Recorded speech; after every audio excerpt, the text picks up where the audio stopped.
नमस्कार. दूरदर्शन प्रस्तुत कृषी दर्शन या कार्यक्रमामध्ये आपल्या सगळ्यांचं मनपूर्वक स्वागत. दर्शको, शेतीला आर्थिक स्थैर्य लाभण्यासाठी अलीकडे शेतीपूरक व्यवसायांना खूप महत्त्व येत आहे. मग या शेतीपूरक व्यवसायांमध्ये दुग्धपालन व्यवसाय, कुक्कुटपालन व्यवसाय, शेळी मेंढी पालन व्यवसाय, या व्यतिरिक्त मशरूम शेती, कृषी पर्यटन असे वेगवेगळे व्यवसाय समोर येत आहेत. यापैकीच एक म्हणजे मत्स्यपालन. मग जेव्हा आपण मत्स्यपालनाबद्दल बोलतो तर मत्स्यपालनामध्ये प्रामुख्याने गोड्या पाण्यातील मत्स्यशेती किंवा निमखाऱ्या पाण्यातील मत्स्यशेती याला महत्त्व दिलं जातं.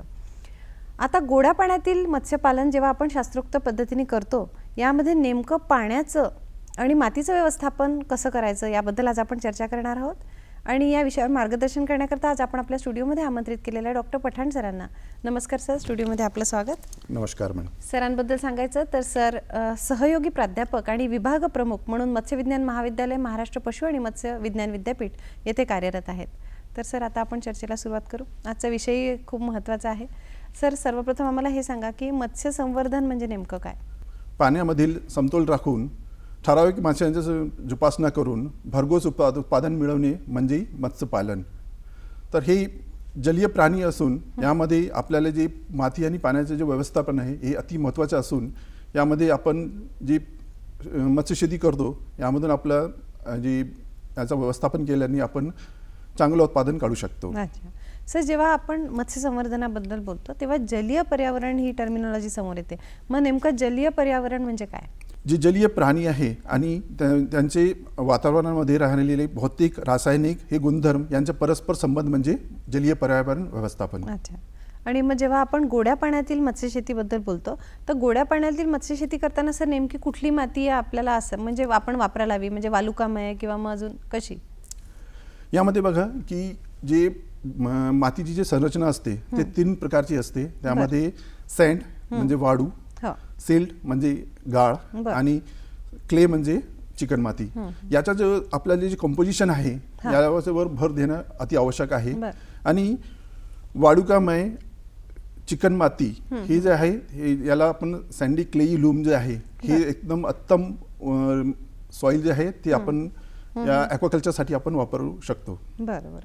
आणि चिकन माती ही का म्हणजे महत्त्वाची वाटते? या मातीची जे कंपोजिशन आहे यामध्ये आपल्याला सँड, सिल्ट आणि क्ले म्हणजे वाळू, गाळ आणि चिकन माती याचं जे कंपोजिशन जे आहे 40-20-40 या टक्केप्रमाणे आपल्याला असायला पाहिजे, जेणेकरून की जे माती जे आहे हे पाणी धरून ठेवते आणि यामध्ये जे पोषक तत्व वगैरे जे आहे ते प्लॅनिंग आणि आपल्या जे खाद्य चैन आहे त्यामध्ये यांना भरपूर मिळू शकतो, जे करून की आपलं जे मत्स्य उत्पादन जे आहे ते जास्त होऊ शकते. बरं सर, जेव्हा आपण गोड्या पाण्यातील मत्स्यशेतीबद्दल बोलतो तेव्हा मातीच्या व्यवस्थापनाला इतकं महत्त्व का दिलं जातं आणि त्याचा काय पीएच असायला हवा?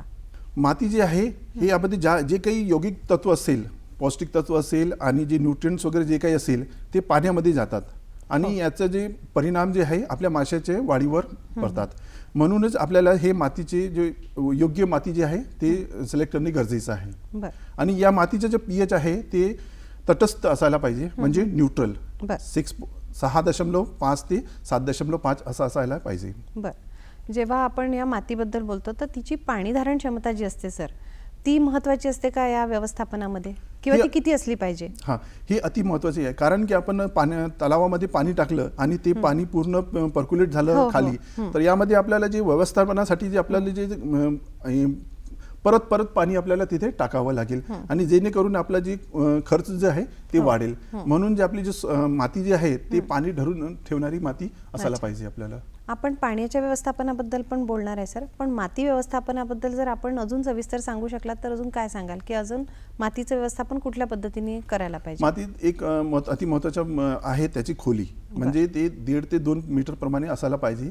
हे जेणेकरून की आहे की आपलं समजा की आपलं तलावाची खोली जास्त असेल तर ते प्रकाश जे आहे ते खालीपर्यंत जाणार नाही आणि जे फोटोसिंथेसिस आणि जे खाद्य शृंखला जे आहे ते पूर्ण होणार नाही. म्हणून आपली जे तलावाची जी खोली जी आहे ते 1.5 ते 2 मीटर असायला पाहिजे. याच्यापेक्षा कमी झाली तर यामध्ये असं होईल की उन्हाळ्यामध्ये जे पाणी वातावरणाचे जे तापमान आहे ते जास्त होऊ शकते आणि जे करून की कारण की जे मासे जे आहे ते थंड रक्त आहे म्हणजे पॉक्युलोथर्म्स आहे, जेणेकरून त्यांच्या वाढीवर विपरीत परिणाम होतो. म्हणून याची जी खोली वगैरे जे आहे ते 1.5 ते 2 मीटर असायला पाहिजे. बरं, हे आता सर मातीच्या व्यवस्थापनाबद्दल झालं. आता पाण्याचं व्यवस्थापन का गरजेचं असतं? बघा, जसं मी सांगितलंय की जे मासे जे आहे ते जलचर प्राणी आहे, म्हणजे यांना पूर्ण वातावरण यांचा पाणीमध्येच असायला पाहिजे आणि जे ऑप्टिमम लेवल म्हणजे समतुल्य राखून आपल्याला जे काही आपण मासे आपण ते त्यामध्ये टाकतोय त्यांचं पूर्ण जीवनचक्र ते पाण्यामध्येच राहतात. ह्याप्रमाणेच आपल्याला ते भौतिक, रासायनिक आणि जैविक गुणधर्म हे मेंटेन करणे अति गरजेचं आहे, कारण की जलचर प्राणी आहे. बरं, मग ह्या पाण्यामधलं ऑक्सिजनचं प्रमाण आणि त्याचा पीएच याबद्दल काय सांगाल? पूर्ण मत्स्य संवर्धनामध्ये जे सर्वात महत्त्वाचं जे पार्ट आहे किंवा घटक आहे ते आहे मिसळलेला प्राणवायू म्हणजे डिझॉल्व ऑक्सिजन. हे आपल्याला 5 mg प्रति लिटर प्रमाणे असायला पाहिजे, जेणेकरून की जे मासे जे आहे ते प्रॉपरली ग्रोथ करतील. आणि डिझॉल्व ऑक्सिजन कमी झालं की मासे त्वरित मरतात. म्हणजे आपल्याला ते पूर्ण लॉस होईल आणि यामध्ये आपल्याला हे डिझॉल्व ऑक्सिजनचं प्रमाण ऑप्टिमम लेवल ठेवणे गरजेचं आहे. दुसरं म्हणजे की डिझॉल्व ऑक्सिजन कमी झाला की आपले जे मासे जे आहे ते त्यांची ग्रोथ जे आहे ते स्लो होतात. दुसरं म्हणजे ते रोग प्रतिकारक क्षमता जे आहे त्यांची ते कमी होतात आणि त्यांचे ॲप्टाईट पण ते कमी होतं. त्यांचे खाण्याची खाद्य कन्झ्युम करण्याची जी कॅपॅसिटी आहे ते पण कमी होऊ शकते. तर ह्यासाठी आपल्याला ते डिझॉल्व ऑक्सिजन मेंटेन करणे गरजेचं आहे. त्यासाठी आपण ॲरेटर आणि दुसरे जे बायोफिल्टर्स वगैरे वापरून डिझॉल्व ऑक्सिजन वाढू शकतो. दुसरा म्हणजे पीएच जे आहे, पीएच स्केल आहे जे 0 पासून 14 पर्यंत असते.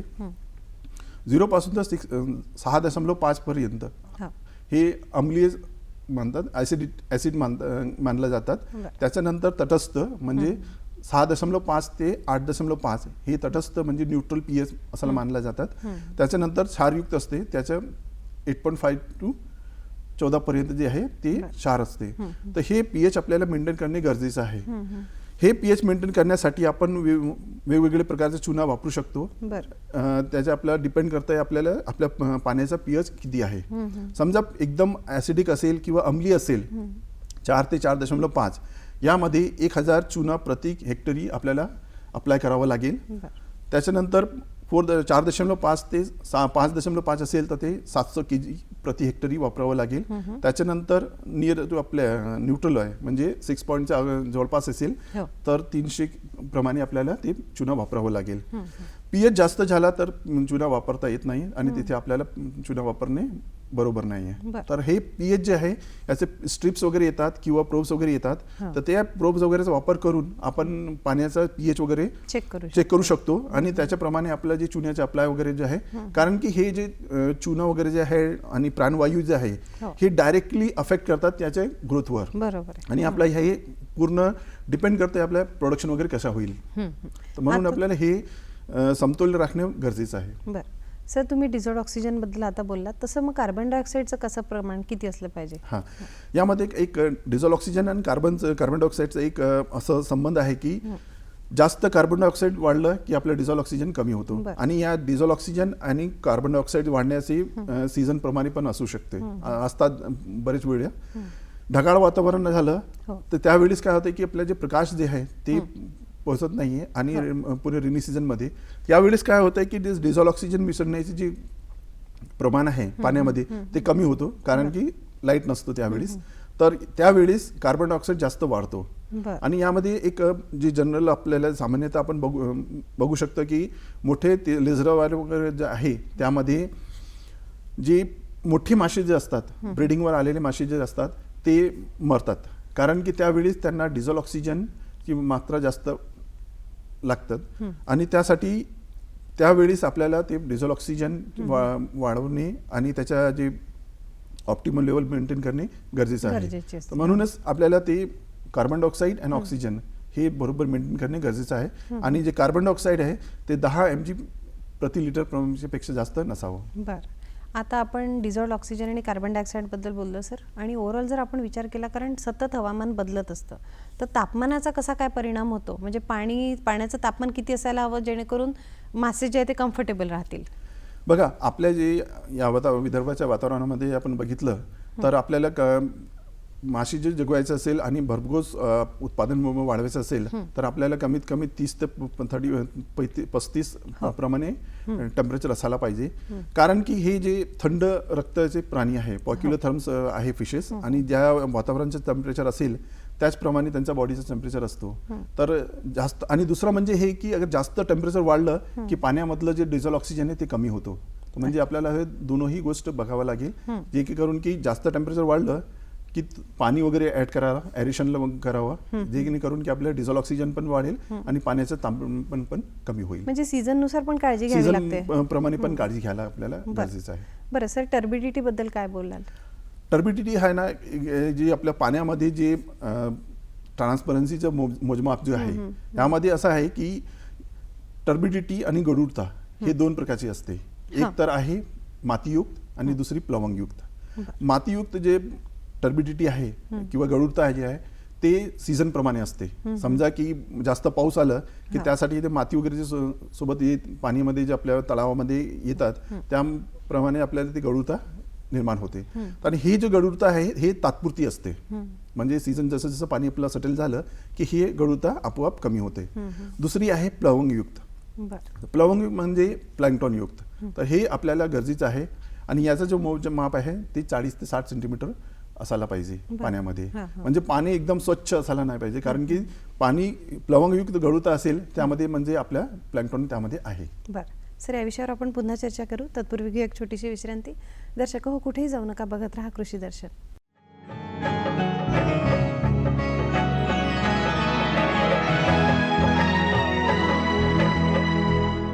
दर्शको, आपलं पुनश्च स्वागत. आज आपण चर्चा करतो आहे गोड्या पाण्यातील मत्स्यपालनात माती आणि पाण्याचं व्यवस्थापन, आणि आपल्यासोबत डॉक्टर पठाण सर आहेत. सर, आपण याच्या अगोदर टर्बिडिटी बद्दल बोलत होतो आणि तुम्ही प्लॅंक्टनचा उल्लेख केला, तर त्याबद्दल काय सांगाल? जे आपल्या पूर्ण मत्स्य संवर्धनामध्ये जे आहे तर खाद्यान्न हे अति महत्त्वाचा घटक आहे. आपण असं बघितलं की 60% पेक्षा जास्त जे आपलं जे मॅनेजमेंटसाठी जे लागतो पैसे, इनपुट जो लागतोय त्यामध्ये आपला खाद्यान्नवर लागतो आपल्याला. आणि यामध्ये असतं की 2 प्रकारचे खाद्यान्न राहतात. एक तर नैसर्गिक आणि दुसरं सप्लिमेंटरी फीड. तर सप्लिमेंटरी फीड एक वेगळं विषय झालेला आहे. ते म्हणजे आपण ते बाहेरून जे टाकतो आपण ते, आणि ते त्याचं कंपोजिशन वगैरे एकदम फिक्स असतात ते आपण टाकतो.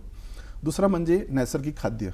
तर नैसर्गिक खाद्यामध्ये सर्वात महत्त्वाचं आहे त्यामध्ये आहे आपल्या फायटोप्लॅंक्टॉन आणि झूप्लॅंक्टॉन्स. तर हे खाद्य शृंखला जे आपल्या पॉइंटमध्ये आपण तयार करतो यामध्ये जे हे खाद्य शृंखला जे असते त्याच्या सुरुवातीला आपल्या जो फायटोप्लॅंक्टॉन जे आहे, अगोदर फायटोप्लॅंक्टॉन तयार होतात, त्याच्यानंतर झूप्लॅंक्टॉन तयार होतात. तर हे जे आहे नैसर्गिक खाद्य आहे आपल्या माशांचं. तर आपल्या पाण्यामध्ये जे आहे हे नैसर्गिक खाद्य असणे अति गरजेचं आहे. कारण की यामध्ये आपण सपोज समजा की आपण पाण्यामध्ये आपल्या नैसर्गिक फूड शृंखला आपण चांगल्या प्रकारे तयार करू शकलो तर यामध्ये आपला जे इनपुट्स जो आहे, आपला जे कॉस्ट आहे ते कमी होईल. तर याच्याप्रमाणे आपण ते खाद्य शृंखला तयार करून आपले मासे जास्त वाढू शकतो. नैसर्गिक खाद्याने तुमचं कॉस्ट कमी होणार आहे. आणि आपले जे मासे जे ते थोडं लवकर, कारण की नैसर्गिक खाद्य जे आहे ते सप्लिमेंटरीला रिप्लेस करू शकत नाही. हो, बरोबर आहे. पण आपल्याला जास्त खाद्याची गरज असते आणि आपल्याला मोठे मासे लवकर करायचे असते, त्यामुळे आपण ते सप्लिमेंटरी फीड देतो. त्यामध्ये आपलं प्रोटीन, कार्बोहायड्रेट आणि फॅट्स वगैरेचं कंपोजिशन वगैरे असते. तर आता यामध्ये राहिलेले आपलं फायटोप्लॅंक्टॉन आणि झूप्लॅंक्टॉन्स.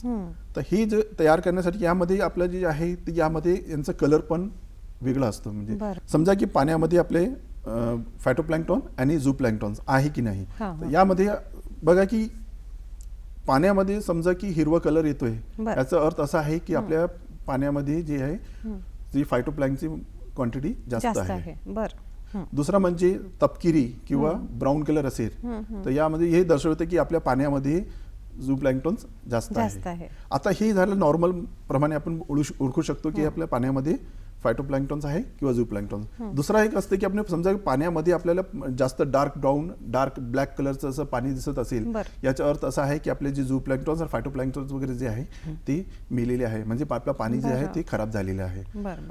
हे ओळखणे आणि याचा पर्याय वगैरे करणे आपल्या अति गरजेचं आहे. जेव्हा समजलं की आपल्याला पाण्यामध्ये जास्त फायटोप्लॅन्क्टॉन्स किंवा झू प्लॅन्क्टॉन्स वगैरे आहे, त्यावेळेस आपल्याला खाद्यांचं जे मॅनेजमेंट आहे ते प्रॉपर करायला पाहिजे. आणि दुसरा म्हणजे आपले जे फर्टिलायझर्स वगैरे आपण जे वापरतो त्याचं ते प्रमाण जे ते बरोबर व्यवस्थितपणे करायला पाहिजे आपल्याला. सर, तर नेमका आता कुठला कलर पाण्याचा हवा आहे आपल्याला? मग आपल्याला पाण्यामध्ये ग्रीन कलर आणि तपकिरी कलर हे यामध्ये आयडियल राहते आपल्याला, ज्यामध्ये आपला झू प्लॅन्क्टॉन पण असेल आणि फायटोप्लॅन्क्टॉन पण असेल. आता तुम्ही फर्टिलायझरचा उल्लेख केला सर, तर मग हे जे आहे ही मत्स्यशेती आहे, याच्यामध्ये फर्टिलायझर्स कशा पद्धतीने वापरले जातात आणि ते कसा रोल प्ले करतात? बघा, जे फर्टिलायझर्स वगैरे जे आहे ते आपल्याला जे नैसर्गिक आपल्याला जे खाद्य चैन आहे ते तयार करण्यासाठी आपण ते पाण्यामध्ये किंवा मातीमध्ये आपण ते वापरतो. तर यामध्ये दोन प्रकारचे असतात, एक आहे सेंद्रिय आणि दुसरं आहे असेंद्रिय. म्हणजे सेंद्रियमध्ये आला आपले काउडंग्स, कुक्कुटपालनचे जे वेस्ट असते ते आणि कंपोस्ट. दुसरं म्हणजे असेंद्रिय म्हणजे आपले इनऑर्गॅनिक फर्टिलायझर जे आहे, युरिया आहे आणि single SSP single super phosphate वगैरे आपल्याला ते वापरता येईल, जेणेकरून की आपण जे नैसर्गिक फूड चेन शृंखला जे आहे त्याला आपण ते ॲक्टिवेट करू शकतो किंवा त्याला वाढवू शकतो आपण. तर याचा वापरण्यासारखं असं आहे की आपल्याला आपल्या पाण्याचा रंग बघून आणि पाण्यामध्ये असलेल्या आपले फायटोप्लॅन्क्टॉन झू प्लॅन्क्टॉन्स याच्याप्रमाणे आपल्याला ते फर्टिलायझर्स वगैरे वापरणे गरजेचं असते. समजा की जास्त हिरवा करायला येत असेल आणि किंवा जास्त तपकिरी कलर येत असेल, त्यावेळेस थोडं फर्टिलायझर्सचा वापर थोडा थांबवा. जेव्हा आपण सर पाण्याबद्दल बोलतो तर त्याच्यामध्ये हार्डनेस जर जास्त असला तर तो आपल्याला कसा काय नियंत्रित करता येईल? टोटल हार्डनेस बघा, टोटल हार्डनेस म्हणजे कॅल्शियम आणि मॅग्नेशियमचे आयनचे जे प्रमाण आहे ते असतात. आणि ही जे आहे ते माशांच्या वाढीसाठी त्यांचे रोगप्रतिकारक क्षमता आणि त्यांची वाढीव यावर परिणाम करतात. तर त्यावेळीच आपल्याला समजा की आपल्या पाण्यामध्ये जास्त हार्डनेस वाढवायचं असेल तर त्यासाठी आपल्याला चुन्याचा वापर आणि दुसरे केमिकल्स वगैरे वापरून आपण ते करू शकतो. आणि दुसरं म्हणजे हार्डनेस एकदम जास्त असेल तर त्यावेळीस पाणी चेंज करणे आणि ॲरिशन्स वगैरे करणे ही फायदेकारक असू शकते. कारण की ह्यामध्ये आपल्याला एकदम पूर्ण ट्रीटमेंट करण्यापेक्षा आपल्याला पाणी वापरणे, पाणी चेंज बदलणे आणि दुसरं ॲरेशन करणे हे जास्त फायदेशीर होऊ शकते. कारण की त्यावेळीस आपल्याला डिझॉल्व ऑक्सिजन पण वाढेल आणि पाण्याचं क्वालिटी पण वाढेल. बरं सर, आता आपण टोटल हार्डनेसबद्दल बोललो, तसंच टोटल डिझॉल्व सॉलिडबद्दल आपण जाणून घेऊ. तत्पूर्वी घेऊ एक छोटीशी विश्रांती. दर्शक हो, कुठेही जाऊ नका, बघत राहा कृषी दर्शन.